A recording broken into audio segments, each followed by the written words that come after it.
আমি নিজে বলছি, আমার বুঝ হওয়ার পরে আমি কারো জন্য এতটা কাঁদি নাই। আমি আমার এই নওজোয়ান শহীদ শরীফ উসমান হাদি রাহিমাহুল্লাহ তাআলা, তার জন্য আমার চোখের পানি যেটুকু পড়েছে। আমার শায়েখ আল্লামা মুফতি মুশতাকুন নবী কাসিমি, আমি তাকে দেখছি বাচ্চার মতো অজরে কাঁদছে।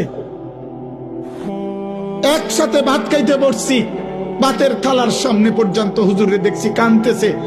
কয় মাওলানা, আমি তো ছেলেটারে ভুলতে পারছি না। আজকে তোমরা দেখছো, সারা পৃথিবী দেখছে, একজন 33 বছর বয়সের যুবক। এই যুবক ইমানদার ছিল। আমার প্রিয় ভাই, আমার কলিজার টুকরা ভাই শহীদ শরীফ উসমান হাদি রাহমাতুল্লাহ আলাইহি, এই নওজোয়ান ইমানদার নওজোয়ান 5 ওয়াক্ত নামাজ সে পড়ত প্রতিদিন। খোদার কসম, ফজরের নামাজ সে জামাতে পড়ত। ফজরের জন্য বন্ধুদেরকে ডাকতো।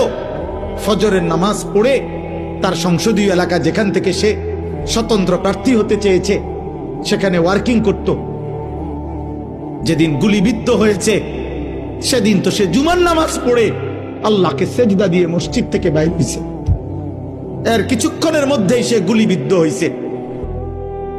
সে হাফেজে কোরআন ছিল, তার বাবা আলেম ছিলেন, তার বড় ভাই আলেম, সে মাদ্রাসার ছাত্র ছিল, সে আল্লাহকে ভালোবাসতো, পাক্কা ইমানদার ছিল।